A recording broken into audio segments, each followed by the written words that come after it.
IGNOU learners platform के इस सत्र में आप सबका स्वागत है। आज मैं चर्चा करने जा रहा हूं अनुवाद के विभिन्न प्रकारों के बारे में।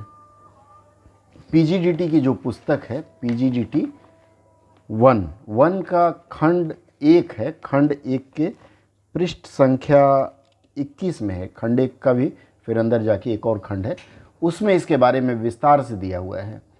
इसमें सबसे पहला आता है अंतःभाषिक अनुवाद। अनुवाद के प्रकारों में यह है अंतःभाषिक। अब ये जो अंतः शब्द है इसका मतलब है कि एक ही भाषा की एक शैली से दूसरी शैली में अनुवाद। मान लीजिए कोई हिंदी भाषा में ही कोई ऐसा वाक्य है जो संस्कृत निष्ठ मतलब उसकी हिंदी बिल्कुल ही शुद्ध हो, और उस शैली से आप अनुवाद कर रहे हैं उर्दू की शैली में, अर्थात उसमें लिपि देवनागरी की होगी लेकिन उच्चारण उर्दू के लहजे में होगा या उर्दू के शब्दों का अधिकाधिक प्रयोग होगा। यह हो जाता है अंतःभाषिक। दूसरा अगर आप जानना चाहें तो अंतःभाषिक में आता है कि जैसे मान लीजिए गद्य है, गद्य का आप अंग्रेजी में देखें तो प्रोज है। गद्य को कविता के रूप में आप व्यक्त करने जाएं या फिर कविता को गद्य के रूप में व्यक्त करने जाएं, यह भी अंतःभाषिक अनुवाद का एक प्रारूप है। अब इस अंतःभाषी का सबसे अच्छा उदाहरण है मुंशी प्रेमचंद की रचना शतरंज का खिलाड़ी। शतरंज के खिलाड़ी उन्होंने सबसे पहले उर्दू में लिखा था और फिर बाद में उन्होंने हिंदी में लिखा। इस तरह से यदि आप भी किसी ऐसी रचना का अनुवाद करते हैं तो वह इसी श्रेणी में आएगा। अब इसके बाद दूसरा अनुवाद आता है अंतर्भाषिक। देखिए, अंतः का मतलब हो गया इंटरनल, आप ऐसे समझें, और अंतर का मतलब ये समझ लिए एक्सटर्नल या एक भाषा से दूसरी भाषा में। मान लीजिए आप बांग्ला से हिंदी में अनुवाद करें, अंग्रेजी से हिंदी में अनुवाद करें या इसके विपरीत, या किसी भी अन्य भाषा से आप अन्य भाषा में अनुवाद करें तो यह अंतर्भाषिक अनुवाद कहलाएगा।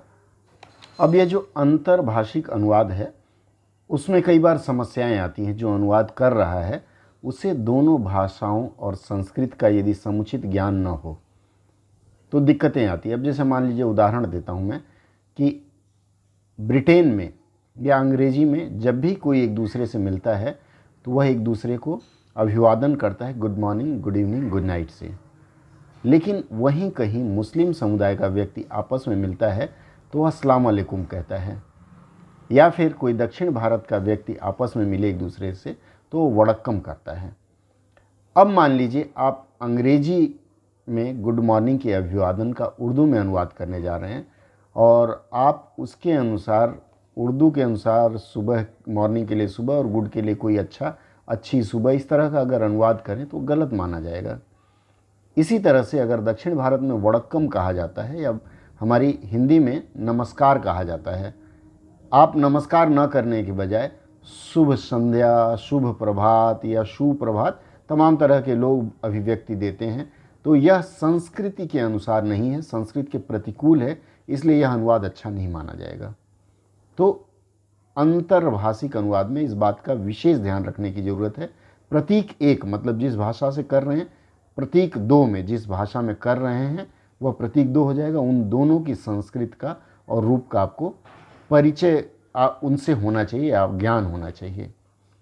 अब इसके बाद जो अगला आता है वह है अंतर प्रतीकात्मक। ध्यान से सुनिएगा, अंतर प्रतीकात्मक क्या होता है? एक प्रतीक चिन्ह का दूसरी प्रतीक चिन्ह में, अंतर्भाषिक में भी एक प्रतीक और 2 प्रतीक आता है, लेकिन यहां जो प्रतीक है उसकी प्रकृति भिन्न है। मान लीजिए प्रेमचंद की कहानी है पूष की रात, या फिर कफन है, वह पद्य रूप में लिखा गया है, क्षमा करें गद्य रूप में लिखा गया है, प्रोज रूप में लिखा गया है, लेकिन उसके ऊपर एक फिल्म बनी। तो जब फिल्म बनती है एक ही भाषा में लेकिन प्रतीक बदल गए, वहाँ संवाद डाले गए, वहाँ सीक्वेंस डाला गया और इस तरह से उसका अनुवाद किया गया, तो वह अंतर प्रतीकात्मक अनुवाद होता है।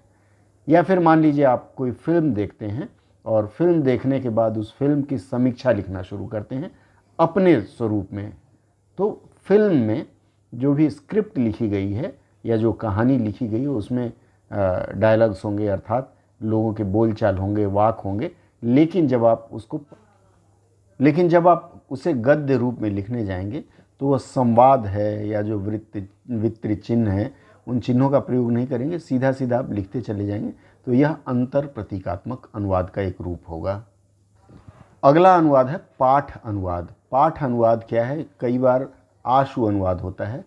जैसे मान लीजिए कोई व्यक्ति बोल रहा है, मैं हिंदी में बोल रहा हूँ और आप इसका अनुवाद अंग्रेजी में प्रस्तुत करते चले गए, या जर्मन बोल रहा है उसको हिंदी में कर रहे हैं। तो इस तरह से आशु अनुवाद या फिर ये जो अंतर प्रतीकात्मक अनुवाद हमने बताया, इसके भी कुछ प्रारूप आपके इस पाठ अनुवाद में आते हैं। हालांकि परीक्षा में पाठ अनुवाद से विशेष चर्चा नहीं लेते, क्योंकि यह पाठ अनुवाद है, इसका कई बार आशु अनुवाद में भी प्रारूप चला जाता है और कई बार अंतर प्रतीकात्मक में भी चला जाता है। अब उसके बाद अगला अनुवाद आता है आशु अनुवाद। आशु अनुवाद एक्सटेम्पर बोला जाता है, जहां आपको आशु भाषण देने के लिए कहा जाता है। इसी तरह से आशु अनुवाद अर्थात इंटरप्रेटर का जो काम करते हैं, जैसे मान लीजिए मैंने बताया राजनयिक हमारे यहाँ के विदेश गए किसी और भाषाभाषी देश में, या वहाँ के लोग जब यहाँ आए, टूरिस्ट आते हैं, पर्यटक आते हैं, तो उनकी बात को, मौखिक बात को ही मौखिक रूप में अनुदित किया जाता है, और यह आशु अनुवाद का एक प्रारूप है। आशु अनुवाद की एक विशेष व्यवस्था होती है जिसमें एक पंक्ति जैसे ही वक्ता के मुख से निकलता है, उसके साथ ही जो उसको अनुवाद कर रहा होता है वह उस पंक्ति का दूसरी पंक्ति निकलने से पहले ही अनुवाद प्रस्तुत कर देता है, अर्थात तत्काल यह अनुवाद होता चला जाता है। इसका विशेष प्रयोग फिल्मों की डबिंग वगैरह में किया जाता है, आप वहाँ इस चीज़ को देख सकते हैं।